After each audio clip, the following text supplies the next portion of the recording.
السلام علیکم، میں ہوں خالد حمید، خبروں کے ایک بلٹن کے ساتھ۔ چینی وزیر خارجہ وانگ شی جمعرات کو اسلام آباد پہنچ رہے ہیں، جہاں وہ پاکستان کے نائب وزیر اعظم اور وزیر خارجہ اسحاق ڈار کے ساتھ چھٹے پاک چین وزرائے خارجہ اسٹریٹجک ڈائیلاگ کی مشترکہ صدارت کریں گے۔ اس سے قبل وہ کابل میں 3 فریقی اجلاس میں شریک ہوں گے، جس کی میزبانی افغانستان کر رہا ہے۔ افغان وزارت خارجہ کے مطابق 20 اگست کو وانگ شی اور اسحاق ڈار کابل پہنچیں گے، جہاں پاکستان، چین اور افغانستان کے درمیان انسدادی دہشت گردی اور علاقائی تعاون کے موضوع پر مذاکرات ہوں گے۔ توقع ہے کہ اجلاس میں دہشت گردی کے خلاف مشترکہ حکمت عملی، سی پیک کو افغانستان تک وسعت دینے اور خطے میں تجارت اور روابط بڑھانے پر غور کیا جائے گا۔ کابل اجلاس کے بعد وانگ شی اسلام آباد روانہ ہوں گے تاکہ 21 اگست کو پاک چین اسٹریٹجک ڈائیلاگ میں شریک ہو سکیں۔ اس ڈائیلاگ کا پچھلا دور مئی سن 2024 میں بیجنگ میں منعقد ہوا تھا، جس کی مشترکہ صدارت وانگ شی اور اسحاق ڈار نے کی تھی۔ بھارت کے وزیر اعظم نریندر مودی رواں ماہ کے آخر میں چین کا دورہ کریں گے۔ خبر رساں ادارے AFP کے مطابق اس اعلان کا انکشاف بھارتی قومی سلامتی کے مشیر اجیت دوول نے منگل کو نئی دہلی میں چینی وزیر خارجہ وانگ یی کے ساتھ ملاقات کے بعد کیا۔ اجیت دوول کے مطابق وزیر اعظم مودی 31 اگست کو تیانجین میں منعقد ہونے والے شنگھائی تعاون تنظیم کے سربراہی اجلاس میں شریک ہوں گے۔ یہ ان کا چین کا پہلا دورہ ہوگا جو سن 2018 کے بعد سے کیا جا رہا ہے۔ امریکہ اور نیٹو کے فوجی حکام بدھ کو یوکرین کے لیے سلامتی کی ضمانتوں پر بات چیت کے لیے ملاقات کریں گے۔ اس پیش رفت نے یوکرین اور اس کے یورپی اتحادیوں کو اعتماد دیا ہے، خاص طور پر اس وقت جب صدر ڈونلڈ ٹرمپ نے واشنگٹن میں ملاقات کے دوران وعدہ کیا کہ روس کے ساتھ کسی بھی ممکنہ تصفیے میں امریکہ کیف کو سلامتی کی ضمانتیں فراہم کرے گا۔ یہ معاملہ یوکرین کے لیے انتہائی حساس سمجھا جا رہا ہے۔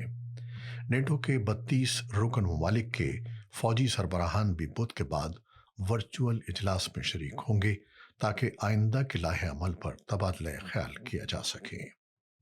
ادھر امریکی انتظامیہ کے ایک سینئر اہلکار نے بتایا ہے کہ وائٹ ہاؤس روسی صدر ولادیمیر پوٹن اور یوکرینی صدر ولادیمیر زیلنسکی کے درمیان ممکنہ سربراہی اجلاس کے لیے تاریخ اور مقام طے کرنے کی کوششوں میں مصروف ہے تاکہ جنگ کے خاتمے پر بامقصد بات چیت ممکن ہو سکے۔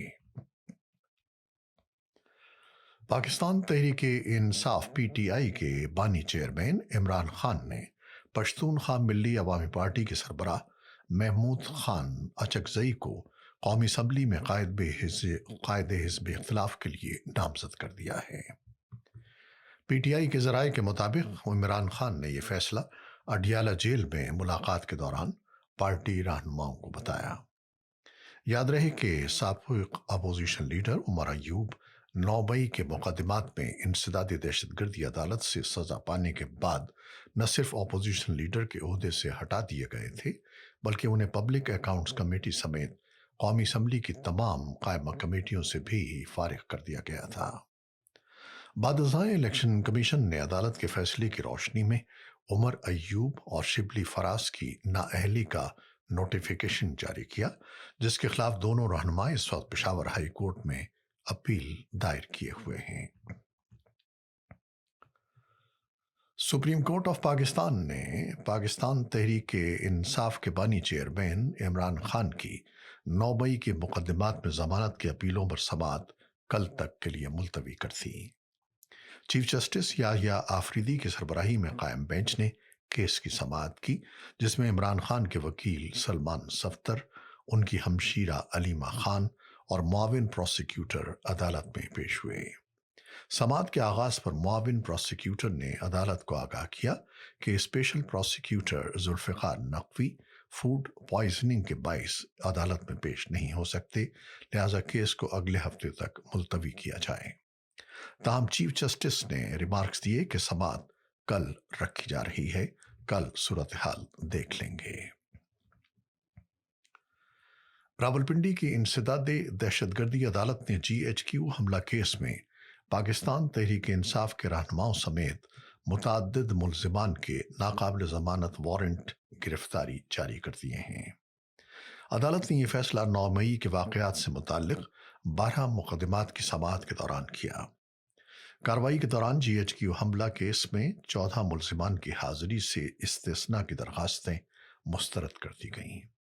استثناء کی درخواستیں مسترد ہونے والوں میں PTI رہنما عمر ایوب، شبلی فراز، زرتاج گل، کمل چوزب، احمد چٹھا، راشد شفیق، رائے مرتضیٰ، بلال اعجاز اور چودھری آصف شامل ہیں۔ عدالت نے ان ملزمان کی بار بار غیر حاضری پر ناقابل ضمانت وارنٹ گرفتاری جاری کرنے کا حکم دیا۔ پاکستان کے بالائی علاقوں میں مزید بارشوں کی پیشگوئی کی گئی ہے، جبکہ کراچی میں موسلا دھار بارش کے باعث شہر کے مختلف علاقے بدھ کی صبح بھی پانی میں ڈوبے رہے۔ ریسکیو حکام کے مطابق کراچی میں بارش کے باعث حادثات میں 10 افراد جاں بحق ہو گئے، جبکہ قدرتی آفات سے نمٹنے کے قومی ادارے NDMA کا کہنا ہے کہ گزشتہ 24 گھنٹوں کے دوران ملک بھر میں 21 اموات ہوئی ہیں، جن میں 10 کراچی اور 11 گلگت بلتستان میں ہوئی ہیں۔ NDMA نے پہاڑی علاقوں میں لینڈ سلائڈنگ، شدید بارشوں اور ممکنہ سیلاب کے خدشے کے پیش نظر الرٹ جاری کیا ہے۔ کراچی میں منگل کی بارش نے صنعتی اور تجارتی سرگرمیوں کو بری طرح متاثر کیا۔ فیکٹریوں کی شفٹیں منسوخ ہو گئیں، برآمدی سامان کی ترسیل رک گئی اور پانی میں ڈوبی سڑکوں کے باعث مال بردار گاڑیاں حرکت نہ کر سکیں۔ شدید بارش سے فضائی آپریشن بھی متاثر ہوا۔ جناح ٹرمینل سے اندرون ملک کی کئی پروازیں منسوخ ہوئیں، جبکہ قومی ایئر لائن کی کراچی سے اسلام آباد آنے اور جانے والی پروازیں بھی منسوخ کر دی گئیں۔ اسی طرح اندرون ملک اور بین الاقوامی پروازیں کئی گھنٹے تاخیر کا شکار رہیں۔ موسمی ماہرین کے مطابق کراچی میں مزید گرج چمک کے ساتھ بارش کا امکان ہے اور بارشوں کا یہ سلسلہ آئندہ 2 سے 3 روز تک جاری رہ سکتا ہے۔ بھارت کی جانب سے دریائے ستلج میں اضافی پانی چھوڑے جانے کے بعد پاکستان کے کئی علاقوں میں سیلابی صورتحال پیدا ہو گئی ہے۔ ہیڈ سلیمان کی اور ہیڈ اسلام پر پانی کی سطح میں نمایاں اضافہ ریکارڈ کیا گیا ہے۔ بھاولپور میں ڈیرہ بکھا کے قریب زمیندارہ بند ٹوٹنے سے ہزاروں ایکڑ پر کھڑی تیار فصلیں زیر آب آ گئیں، جبکہ پانی کی سطح بڑھنے سے ایمپریس برج پر بھی دباؤ میں اضافہ ہو گیا۔ قصور میں گنڈا سنگھ والا سے ملحقہ دیہات میں پانی داخل ہونے سے کھیت بری طرح متاثر ہوئے، جبکہ پاک پتن اور عارف والا میں انتظامیہ نے احتیاطی اقدامات شروع کر دیے ہیں۔ ادھر دریائے سندھ میں توسا کے مقام پر اونچے درجے کا سیلاب ہے۔ اس کے نتیجے میں توسا کی 60 سے زائد بستیاں زیر آب آ گئی ہیں اور پانی درہمہ اور غازی گھاٹ کے کچے علاقوں میں داخل ہو گیا ہے۔ ضلع انتظامیہ نے متاثرہ دیہات کے رہائشیوں کو فوری طور پر محفوظ مقامات پر منتقل ہونے کی ہدایت کی ہے۔ غزہ کی صورتحال۔ غزہ پر اسرائیلی حملے جاری ہیں، جن میں تازہ کارروائی کے دوران مزید 51 فلسطینی شہید ہو گئے۔ غیر ملکی میڈیا کے مطابق منگل کی صبح سے اب تک شہید ہونے والوں میں کم از کم 8 امداد کے متلاشی افراد شامل ہیں، کیونکہ اسرائیلی افواج نے امدادی مراکز کے قریب فائرنگ کی ہے۔